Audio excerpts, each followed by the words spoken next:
Wealth is born from effort, multiplied through ownership, and preserved by wisdom. Hello and welcome to Pillars of Wealth Creation, where we talk about creating financial success with a special focus on business and real estate. I'm your host, Todd Dexheimer. Now, let's get to it. Hello and welcome back to the show. I'm your host, Todd Dexheimer. Let's be excited to have David Morgan. David, how are you doing today? I'm doing well, thank you.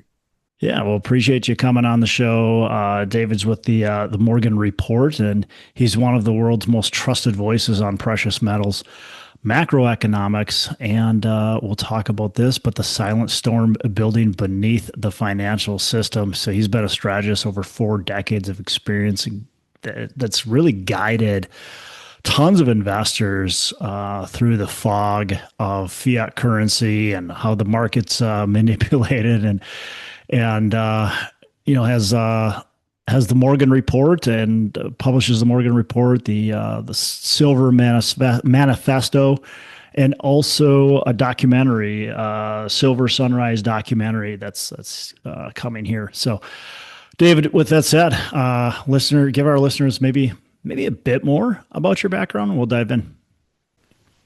Well, Todd, first of all, thanks for having me. It's always an honor to be on a new show, and I appreciate it. The background is very interested in money and finance as a young man, and I was an 11-year-old kid when the coinage changed from 90% silver to what I call the Johnson slug after the Kennedy assassination. And I noticed it. I was like, wow, this stuff looks like it's got copper and it can't be worth what silver coin is. But none of the adults around me seemed to pay any attention to it. Nobody cared. So, yeah. So, that didn't start a career or anything. And Yeah. Actually started off wanting to go into finance. My dad kind of redirected me and I decided I wanted to fly for a living. So I started flying at age 16. And by the time I was 19, I had every rating, including an instructor rating. I graduated from high school with honors and kind of a brainy nerd. And although I also was a bit of an athlete, but regardless, went on to college and majored in aeronautical engineering, which of course that's what you would do if you're going to fly for a living. And so I taught flying through college, got out of college and started working for Rockwell International as a crew member on the B-1 bomber. So that was quite a field to get into, experimental airplanes. Yeah. As straight out of college. In the meantime, I was always interested in finance and all that. And one day during waiting in the company truck to do engine runs, this is where the airplane is basically tied down on the ground, but you test the engines and you're sitting in the airplane, not flying, just running the engines up and down and all that. One of the chief test pilot took out this newsletter, started reading it to the co-pilot, and me being the test engineer sitting in the back, 22-year-old kid, just listening intently. And this is kind of jiving with everything I'd studied on my own about the financial world and how it really worked. So that got me interested in the newsletter industry. So years later, after I left the aircraft industry, my goal was to basically start a newsletter that was really the best I could produce. And I wanted to not give my readers any of the mistakes that I found from other authors, kind of pushing, penny stocks in the gold sector and not diversifying properly and not doing really good due diligence, that kind of stuff. So started the Morgan Report with head and heart, and it was basically a failure the first year. I mean, did everything I could possibly think of. I made $6,000 for the year. But obvious to me, I had enough savings in that to press on. And, about the second year or so, things started coming together and I was able to eke out a living. And then it went better and better and better. And, I looked like a genius from the year 2000 or 2011, because as you may know, Todd, gold did nothing but go up year over year over year over year for 11 straight years. So when you're in a bull market that's over a decade long, you look pretty darn smart. And it's a bull market. And I knew that. And I also called the top, by the way. So I got a lot of people out at the top, not necessarily out completely, but certainly suggested, hey, this is the top, do what you think is best. And then the bear market or the sideways market started, which I knew would happen. What I was wrong about was how long of duration it was. But we're back in full steam. And the one thing before I give it back to you, Todd, is that in most markets, I'm talking real estate, stocks, you usually have 90% of the move comes in the last 10% of the time. That's a phrase I stole from one of the people in the commodity sector, is pretty well known. But the idea is that the acceleration phase, the final phase of a major bull market, again, be it real estate, stocks, or what have you, uh, big acceleration in the final Yeah. momentum phase. That's where we're at in the precious metals. I'm convinced. Now, whether I turn out to be right or wrong, time will tell. But we got a good example this year when silver went up 70% in 1 month. In the month of January 2026, silver went from roughly $70 up to $120 in 1 month, and then finished the month like $72. So if you went month over month and didn't know the in-between days, silver was still up in the month of January, but only by a couple of bucks. Whereas what it actually performed is it went up $50 and then came back down. Yeah. And if you would have bought it when it went up $50, And got you, out. And I you, called that top. Not exactly. Very hard to call tops, but yeah. I've been good Yeah. at it, or lucky, or both. And in that case, I had, trading futures for a living, something I left out of my bio. You learn the hard way. At least most commodities traders are successful, meaning you lose money until you get it right. Not Yeah. that every trade's perfect, but you stay disciplined. You manage money correctly, you can win. But not many people have that discipline. Point being, you sell on the strength. So I sent a PDF file to my paid members. Said, "Look, we're going to 100, maybe more. Here's what you do: get out in tranches. I wouldn't sell it all if we go into a hyperinflationary depression. You still want to have some metal, but here's what you do." So I gave them an outline ahead of time, well before we got there. Not well before, not like years before, but a few months, a couple months before. So they're prepared for it. So I promised all my members I would have the $100 silver gala event, which I've been promising for more than a decade. When silver hits 100, I'll throw a party. And I did, and I did. So we were met on the 30th of March this year. And it was fascinating to see a lot of my members. Some I'd met in the past through investment conferences and webinars and workshops and things I've done around the world. But anyway, a lot of people I never met that have been members for years or many years in some cases. And this one guy came up and showed me the boat he bought with these, cashing out of, I don't know if it was all his silver, but I'm sure it wasn't a rowboat. So it was a fair amount of the silver, but had a big smile on his face. So it was just kind of a one-off event. I was very happy That's to funny. participate in. If you would have seen me in the year 2003 when I said we'd see $100 silver when it was at $5, I was considered a bit of a kook. But knowing monetary inflation and cycles of money and monetary history, I was pretty assured we would see that marker. Yeah, sure enough. Yeah, that's interesting. You're right with what you said. I mean, it's like real estate, commercial real estate just saw it, the peak of the market, and it just ran up like crazy between 2020 and 2022, and then down it went, right? And my guess is the equity, the stock market's going to do the same thing. We've seen it obviously before, and same thing with with really everything. So that's I think it's spot on. You in your bio, you talk about the silent storm. What is the silent storm that you talk about? It's the erosion of money. It's that most people are taught a little inflation is good. Yeah. It's like saying a little poison is good. Right. Why do people think that? Why is a little I've never understood it, quite frankly. Why inflation is a good thing. Well, it's not, as we both know, but the idea, I think, is people get the notion that, well, if the economy's growing, then the money supply must grow as well. And Yeah. therefore, if you do it just right, you'll get the right dose, but it's not true Hmm. because any inflation really, and I wrote about in the Silver Manifesto, this whole chapter on it, but in a true sound money system where, the amount of money creation is very, very minimal.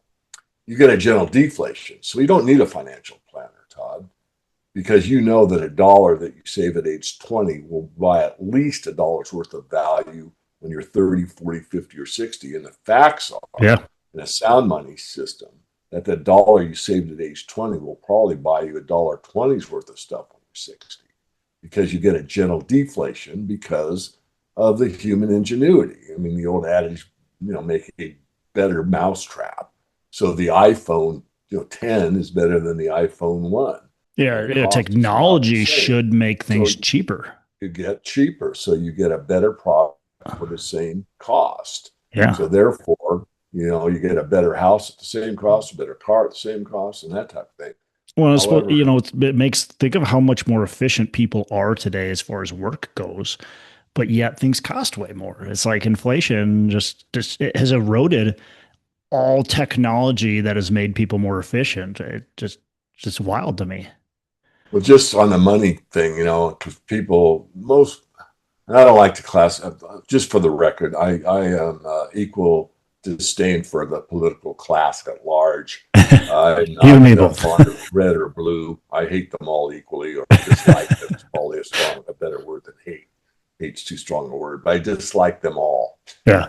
But going back to price, so when I was a degreed engineer, and when I went into college, I had the highest score on the SAT and math that year. Got a little letter from Cal Poly. Oh, congratulations, you got a high SAT. I'm sorry, I'm bragging a little bit, but the point is, I was no slouch. I got out of school and I had a full contract as a degreed engineer, but again, straight school, $6 the hour.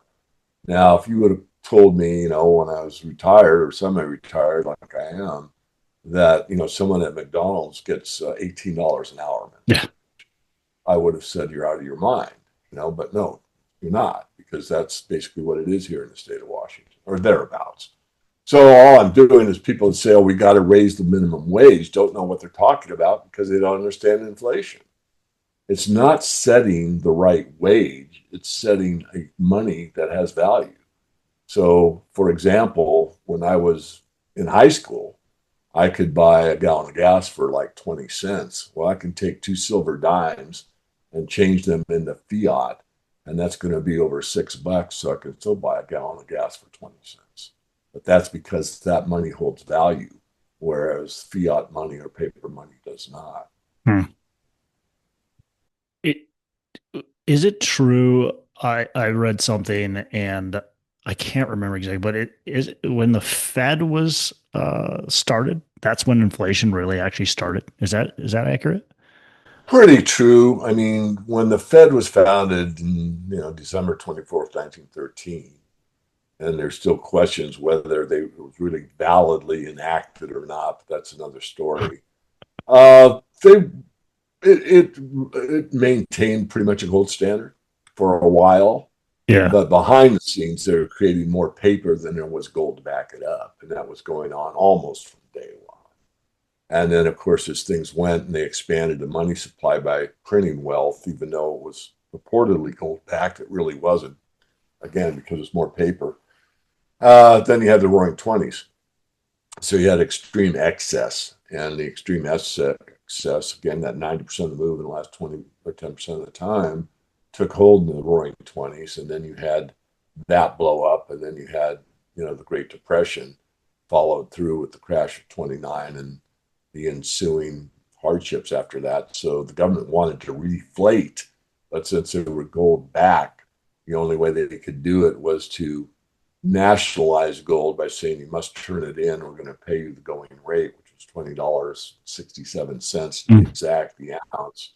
And then shortly after collecting as much as they could get, many citizens just kept their gold and kept their mouths shut, didn't do Yeah. anything. But people The did smart start doing people it. did. Well, and then they revalued it at $35 an ounce, so 70%, you know, theft in a way. Yeah. Uh, and that reflated the money supply, but it didn't do as much good as the government thought it would by reflating the money supply. So, okay, with all that, like inflation is going to keep on going, right? It's not going to stop. We're not going to all of a sudden go to where a non-inflationary environment for the next 150 years, 200 years. Like inflation is going to happen in your and my lifetime. It's obviously it's happening right now pretty significantly. So what do you do as as somebody who doesn't want to get totally taken advantage of by inflation? What do you do? Well, there's a couple things. One is, first of all, studied as I am, I believe there's much better scholars than me, but I take my job or my career very seriously. So there's really two outcomes. There's one that's called a hyperinflationary depression, and then there is a debt liquidating depression.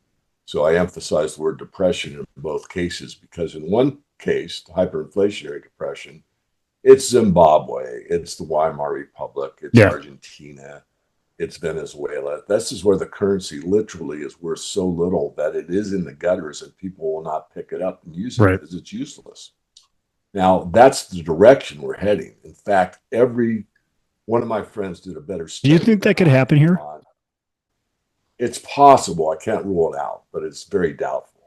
I do not think that'll happen. So the other side is a debt liquidating depression, which is what you had in the 30s. But the debt liquidating depressions only happen when it's tied to gold or silver or both. Hmm. So when we've been a non-tied system, all of monetary history so far has produced a hyperinflationary depression. However, this time around, I believe that the monetary system will be changed and before the hyperinflationary event hits. In other words, if you go to the Federal Reserve Board and you ask them, what is the 1913 dollar worth? They'll tell you about 2 cents. So it's happened over 125 years or so, or 110 years or so. And that means that it's happened slowly enough for people. Of course, people notice inflation today, Todd, as we all know, and more so than probably for a long time. I was Yeah. aware of it because I was in the working world as a young man, but in the 70s Yeah. and 80s and all that. So I saw it, and then we quelled it after Volcker came in and changed interest rates Yeah. dramatically, and things cooled down. They can't really do that again because the interest cost on the debt is so high. Right. So it would really crush the markets. But there is kind of a fine in between that they might be able to raise interest rates enough to cause a bit of a deflation, because if you raise interest rates, bond prices go down. That's deflationary. Anyway, the point I'm making is they meaning like 152 countries, are developing a cryptocurrency of some way, shape, or form. Hmm. And that will go into what's ISO 222. I'm not trying to prove anything other than I studied this stuff. You can look it up if you want the details, but the new system. And the new system will be a bank controlled, private or public, probably public in the United States, cryptocurrency based system where it's a cashless society and every transaction is traced, tracked, and taxed at the point of sale.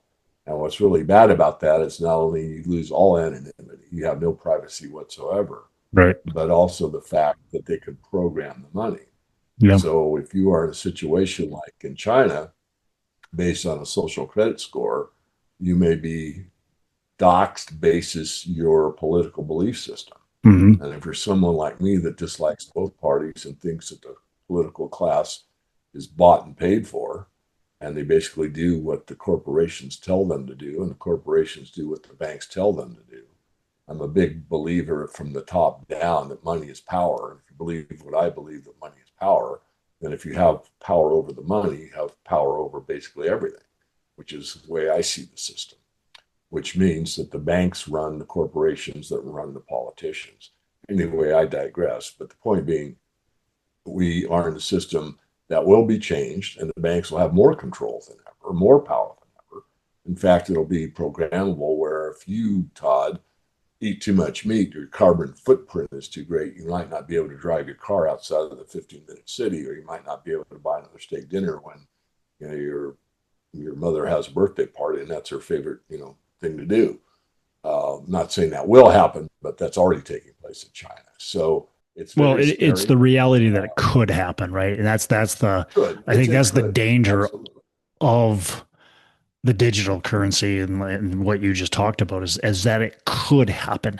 Yeah. Will it happen everywhere? I Don't mean, that's know. arguable, right? Nobody Well, it's knows. based in China right now, for all intents and purposes, it's taking place. Now, has it Yeah. taken place in rural China? No.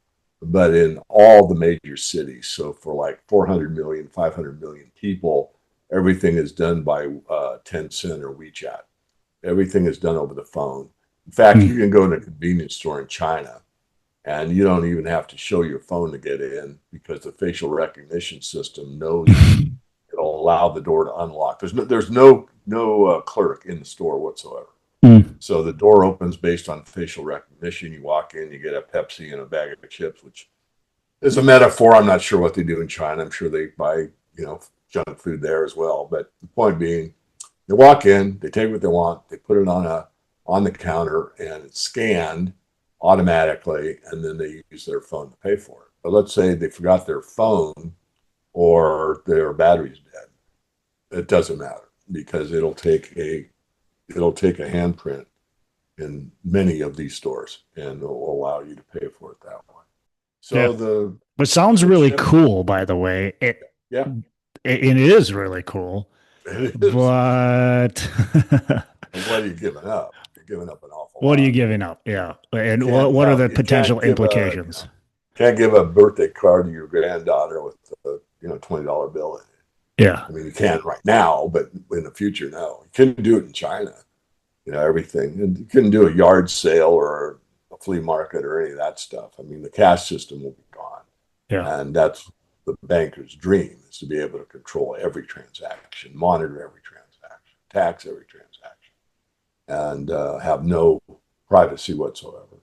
So the problem is not only that, but there's no such thing as financial freedom anymore. I mean, one of the reasons I started this business was for freedom. I mean, if you ask me what's my most important edict, I would say edict. Use the word. What's my most important function as doing this newsletter, this Morgan Report, is to continue freedom, Yeah. because it doesn't matter how much gold or silver you have. If you've lost your freedom, you've lost everything. It doesn't matter, and that's what this social credit score means. You could have a lot of quote unquote money, but if you're politically incorrect, you're not able to use it. So what good does it do?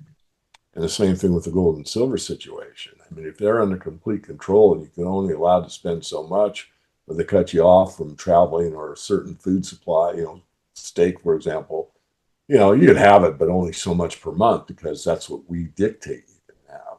And then there is no such thing as financial freedom. So, sounds like an Ayn Rand, scenario where we're going to have to start a secret society in the mountains somewhere. John Galt, yeah. And I want to emphasize what you said, Todd, because I don't want to be over amped on this. That's the Yeah. trend. But that Right. doesn't necessarily mean a lot of my friends that study this as hard or harder than I do call it the great reject, not the great reset. That Mm. there's enough people that will say, "Fooey on you, I'm not doing it." And it wouldn't take a lot to not do it, especially if they were big, like a corporation that said, "I'm not doing it," or, oh, I don't know, Shell oil or whatever. I mean, Yep. but it could Yep. just be the people themselves. I mean, the people just say, "No, I'm not doing No. it." Yeah. And No, then it we're could not come doing in. this. We're not giving up this control. You're not controlling us, because the reality is, I mean, who knows what's going to happen, but there has been corrupt governments in the past, and I think people have seen that, although we see that people are very trusting as well. So that's the fear, is that there's a lot of people that are very trusting and saying, well, it's different this time. It won't happen to us, of course, right? Our people are looking out for the best interests of us. And if too many Right. people And we're believe that, taught that that's as that's where kids. I something. mean, we're not really educated, we're indoctrinated. Yeah, yeah, And the indoctrination is that all the authority figures know more than you, therefore you yep, must obey. And of course, I taught my kids to question everything, even question authority. So that's important. But we're not taught to think that way. We're taught to think that they have our best interest at heart, and the answer is they really do not. Not at this point in time. There may have been a day in days gone by, but certainly not in today's world. If you're a realist, you understand that, and therefore it's up to us. It's the adage: the government of the people, for the people, by the people shall not perish. Well, it's perishing, and it's, we're to blame in a lot of ways. You can blame the politicians, but the political class get in there. Whether the votes are counted correctly or not, it's another debate. I won't get into it. But the point is that at the local level, we have some power, but most people are not interested. I'm not interested in politics at all. But that doesn't mean, and then that's maybe, my fault in a way. I mean, if I'm so concerned, why didn't I give up the Morgan Report and run for office locally and, try to right the ship? But I'm way off base. You can reel me back in. But the point is, we do have the power, and the power that we have is so powerful that no one ever really thinks about it that much. Yeah, I mean, what is that? What do you do? Power of the dollar, the power of our purchases. If everyone purchased organic food only, then guess what? We get rid of all this GMO, glyphosate, and everything else. The problem is everybody, I should say everybody, but the majority is so poor due to inflation that they have to buy prepackaged food that's garbage. It's got all kinds of chemicals and poisons in it because they can't afford to eat organic. Right. So that's unfortunate. But the point is, if you can vote with what you spend your money on, and if you stop spending your money on any fast food operator, fast food will go away. Yep. If you stop spending your money on, let's say, very gas guzzling automobiles, they would go away. So the power of the vote through the economic system is extremely powerful, but we're not taught that, and it's non-confrontational. There's no violence involved. You're voting with the capitalistic system, and you're saying, I don't want GMO food. Again, I'm a realist. I understand that some people don't have that choice. There was a time when, an average American family, my dad being an example, one man or one person could provide for a family of 4, 5, 6 pretty easily on one income. But that changed with my generation. I mean, when I got married, both my wife and I worked. Yeah. Well, I think that honestly, in my opinion, it actually changed because of both couples working. There was this big push for women to work in the workplace, and of course, I'll probably get hate mail for this, but I think because of that, that created dependency on a dual income family, and you start to live in a lifestyle like that. So now it's a dual income family. That's basically a requirement today. It's not an option to have a single income, especially as a young family. Like it takes a long time to get there, where one of the, either the husband or wife could stay at home. And that's, a lot of couples, that's many years, if never, that they can do that. And that's even if they have 1 or 2 kids, right? Talk about having 5 or 6 kids, like, boy, it probably Pretty never rough. happens. Yeah. No, So yeah, I think to me, it was created like almost on purpose. Yeah. Well, it's put on your tinfoil hat. I mean, but if you look at it objectively and you look at the facts, it's pretty well can be determined that it was deliberate. And it was, a lot of this feminine stuff about, you're equal to men and, have your right in the workplace. And, a lot of push, again, indoctrination more than education.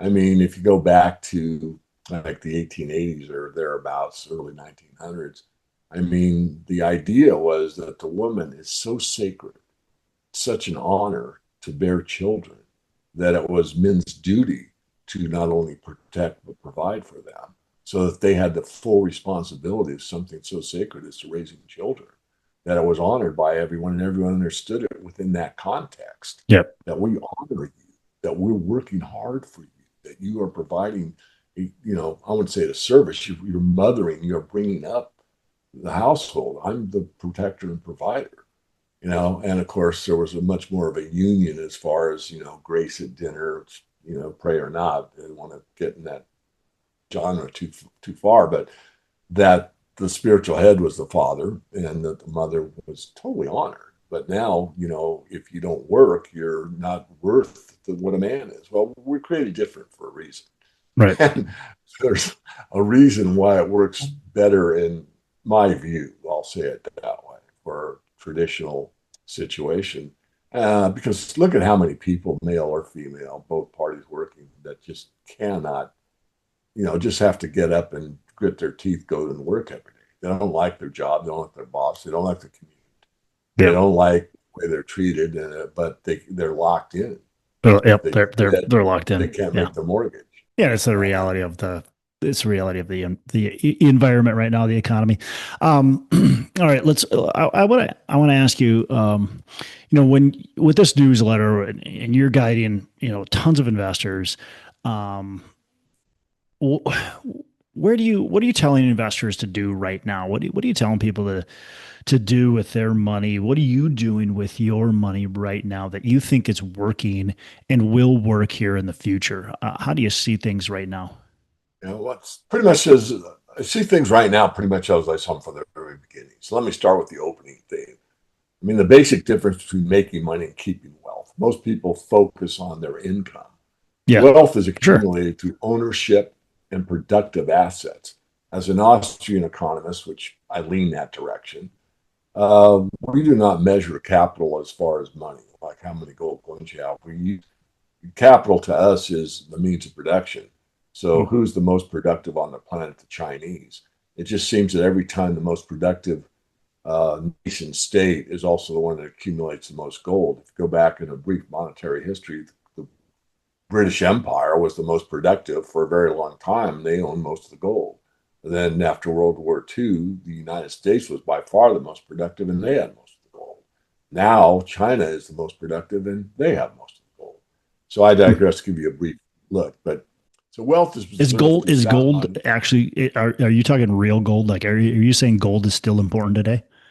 Oh yeah, The gold is physical so gold? important right now, Todd. You may not know this, and maybe your viewers don't. Gold just became the number one reserve assets for the central banks at large. In Hmm. other words, instead the reserve asset's always been the U.S. dollar in form of treasuries, meaning treasury bills, treasury notes, Yeah. and Right. primarily treasury bonds. That's sound money to them. It's not. All bonds fail eventually, but that's how the system works. Recently, their reserve asset of gold had a greater value than their bond holdings. Hmm. That tells us something about the future. Hmm. So, coming back on making and keeping wealth, history shows that every fiat currency eventually fails, but real assets will endure. So, the four pillars of wealth creation, which is what I've taught from the beginning of productive business, real estate, precious metals, and personal knowledge and skills. But why do precious metals matter, especially now? And that's gold and silver are not investments, they are monetary insurance. You don't buy insurance or fire insurance hoping your house will burn down. Right. Gold and silver protect your purchasing power, as already outlined. Silver offers both monetary and industrial exposure, and central banks continue to accumulate gold for a reason, because they know the system is changing. It's not going to fail, in my view. It's just going to be morphed into the new system we already talked about. And the debt problem continues to grow. And this is what I pounded. The debasement trade is, talked about all the time now. Well, I talked debasement trade, 25 years ago. And debasement, what's that? Why are you worried about that? A lot of misinformation or disinformation. But so the global debt problem continues at a faster and faster pace. Governments solve debt problems historically through inflating further, currency debasement, and Hmm. financial repression. Hmm. Precious metals are one thing that have survived every debt crisis in recorded history. Real estate doesn't always do that. Real estate versus gold. Real estate produces cash flow, gold produces no cash flow. Real estate is wealth creation, gold is wealth preservation. The ideal portfolio owns both. Gold isn't there to make you rich, it's there to keep you from becoming poor. And if Hmm. you look at legacy wealth, or you're looking at, you know, looking at your children's children's children's children, it's been throughout history. There's three things and three things only: land or real estate. It can be land or improved real estate. So we'll say real estate, gold, and fine art. And that's how you provide for generations. Um, so I'll leave it at that. Get your feedback. And fine art, huh? Yeah, and that's outside of my field. I mean, I don't know. Yeah. I'm not that wealthy. doesn't interest me too much. I mean, it'd be cool, So, hey, that's my Rembrandt. What's it worth? Oh, 12 million or whatever. I mean, I'm just not at that level. Yeah. I had a fine art syndicator on my show, and so they raise money and they buy they buy art pieces, and they hold those art pieces in their portfolio. And so you could be an owner of that fine art. You're an investor, right? You don't actually own the piece of fine art, but you own a piece of the fine art. So it was kind of interesting. But yeah, it's that's an interesting one always to me, is the artwork, and I can see that certainly being appreciated by people. Do you see, obviously we've got many trillions and trillions of debt in our government. Is that an issue, or can we just keep on kind of accumulating more and more? Well, in times gone by in monetary history, you get to a level that cannot be sustained, where the interest payments on the debt take up the primary amount of taxes. And then you have to borrow to continue to pay it, which we've done for decades. And at some point, the money isn't trusted. It's a math problem. But we had the math problem. In fact, one of the books in my basement, I have a lot more books than the ones behind me, called Bankruptcy 1999. And that was done by the Grace Commission under Ronald Reagan's administration. They proved we were bankrupt back then. Here it is, 27 years later, and we're still chugging along. Right. The point is that it can go a lot longer than most people think, but eventually you either get a failure or a new system, which is what I'm forecasting. And I think that's probably the most likely. But you could, and I wrote about this in a Morgan report probably about a year ago, if you were to tokenize everything, meaning what Howard Lutnick has basically talked about briefly a few times, where all of the federal lands that are owned by the federal government in the United States were to be tokenized, meaning not only the land value, but the water, the rivers, all of the acorns, all of the trees. I'm not being facetious. I mean everything. It's tokenized. You could recollateralize, because debt based on collateral is viable. In other words, if I loan my gold to the bank and get, a loan on it, they've got collateral to back up that loan. So if I fail to pay the interest on the loan, they keep the gold, or a loan on a house, they keep the house. So collateralized debt can go on indefinitely. So if the government were able to collateralize all the federal lands and say, oh, we have 40 trillion in debt, but our tokenized land value with rivers, air, animals, and vegetation is worth 400 trillion.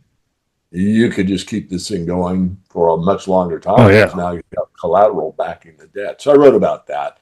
It's theoretical, but these bankers are very ingenious of how to keep their game going. And unfortunately, and I have nothing against banks or banking, we need it, but I'm a big believer that what I put in the documentary Silver Sunrise with my friend Ellen Brown, that wrote Web of Debt and many other books, it should be a public utility. It shouldn't be owned by private individuals or private corporations. It should be there to serve the public. And if we had banking set up that way, then we would have a banking system that served everybody, which is really what the function should be. It shouldn't be for a group of elites that are able to control us through the money power. It should be circulating to benefit everybody. Well, I mean, that's how banks and lenders have always been, right? They're self-serving. Under Glass-Steagall, in the Depression, one thing that I'm not a big Roosevelt fan, but I always give credit where it's due, and he passed Glass-Steagall. So that was very smart. We should have never repealed it, in my view. Clinton did. But in Glass-Steagall, you had two types of banks. You had investment banks, which are for gamblers. You want to do the IPO, you want to gamble, and go ahead. We're free market, do your thing. But if you were a farmer, or you were building, basically building for farms and construction, were merchant banks or regular banks, not investment banks. So you had a distinction. So if you went to a regular bank, you were going to have a loan based pretty much on collateral. You were Yeah. Right. building an office building, a Right. residential area, a park, a movie theater, a church, whatever, or you were, getting a loan to get a new tractor and more seed and fertilizer, right? Yep. And that was productive capacity. It's just a function of a bank. And it basically served the community. The farmland's getting, bigger, better, whatever, build, Mm-hmm. that. And then if you want to gamble, gamble. Mm-hmm. But what happened under the Clinton administration was that went away. Glass-Steagall was repealed, and all banks could become gambling casinos.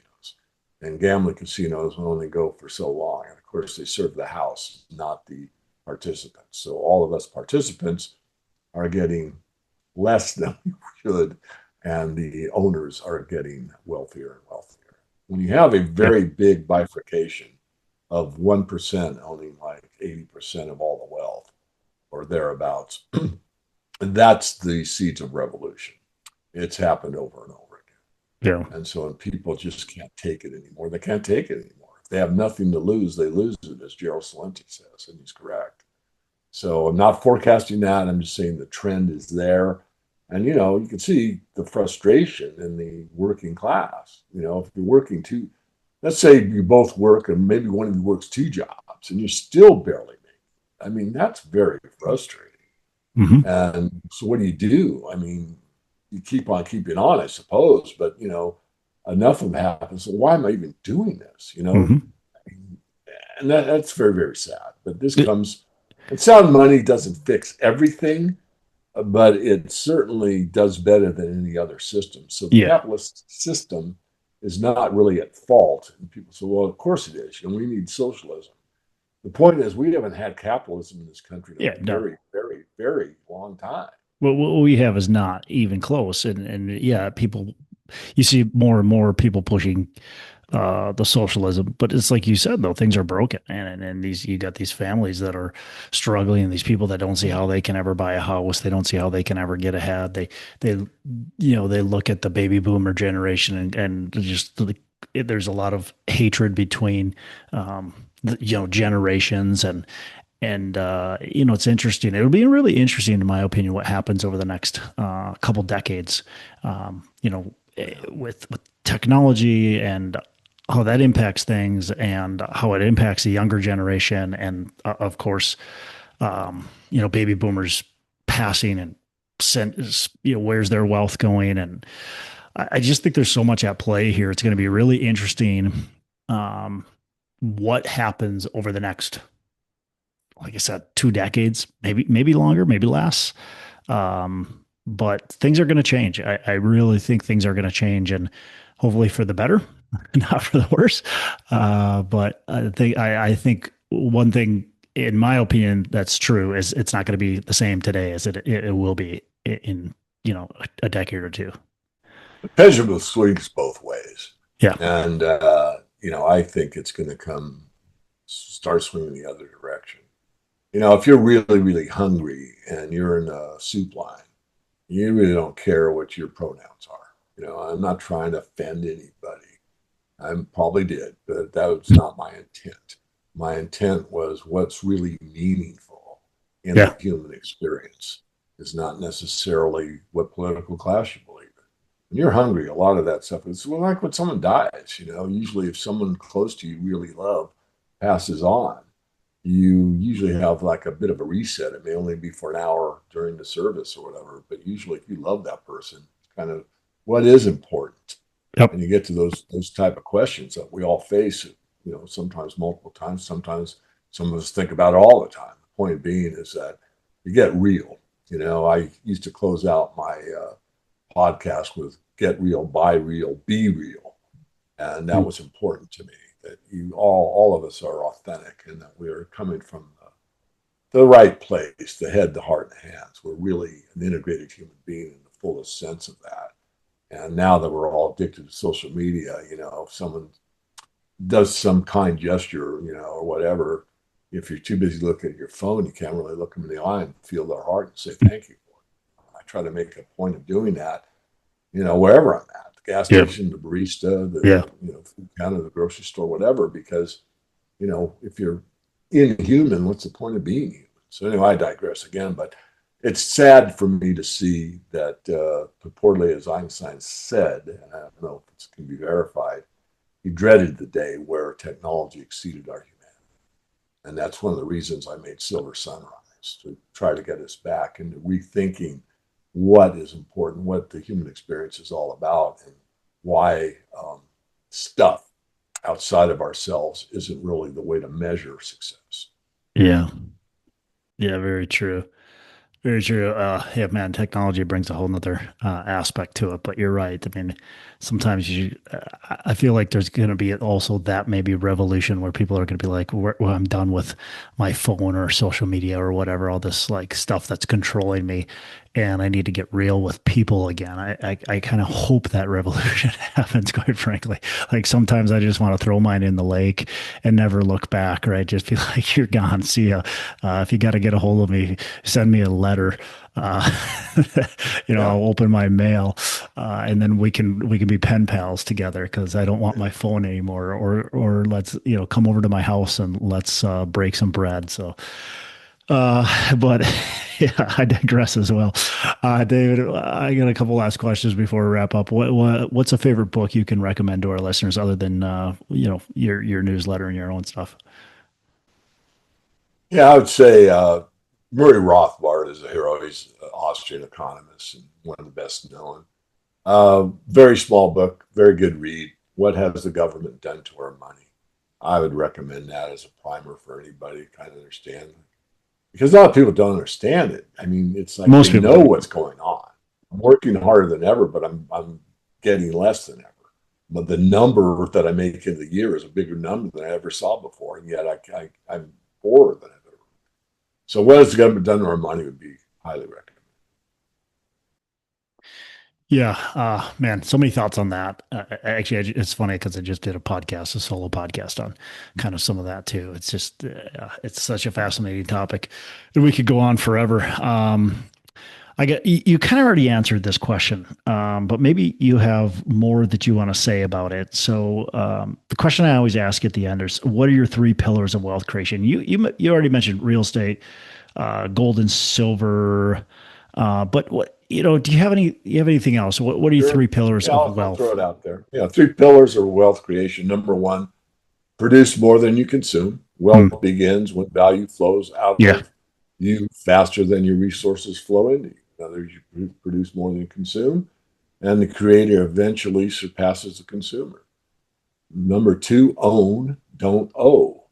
The Hmm. wealthy own productive assets, the poor own liabilities.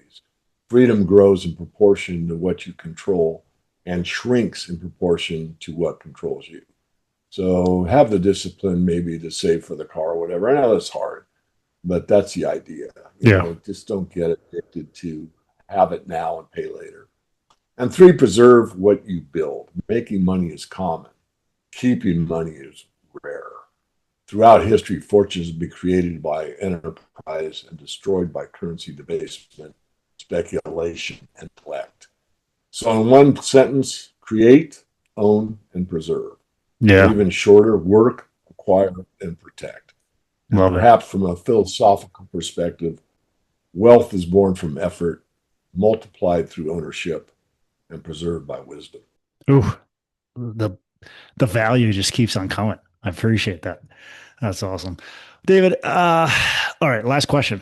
How can our listeners learn more about what you got going on, reach out to you, kind of get to your stuff here? The best thing is just go to the landing page, themorganreport.com. It's a three-step process. Box number one, you'll get a free report and on our free email list. Step two is to watch two documentaries. One is about the end of the age of empire, which is what we're all facing, and it's the American empire, or what I call the Anglo-American empire, because the Brits and us they have a lot of control. A lot of the finance comes out of London still. Yeah. Anyway, the end of the age of empire is called the Four Horsemen film. And then the documentary I completed called Silver Sunrise, Breaking Free from the Stress, Fear, and Control of Money. And step three is if you want to get involved, you want to have a consult with me, you can pay for a consultation, or there's two classes of newsletter, paid version, and one is the premium service. The other is the mastermind service, that masterminds for accredited investors or fund managers, more of an institutional situation. And the main newsletters for retail investors that want to leverage their wealth in the resource sector. So the way you multiply gold, silver, copper, lithium, cobalt, rare earth elements, and all that's through the mining sector. Because, for example, if gold goes up 10%, the gold stock will go up 30%. But it works both directions. So if you get a 10% move down in gold, the gold stock will probably go down 30%. So you got to be careful. But it's a way to leverage your wealth. Awesome.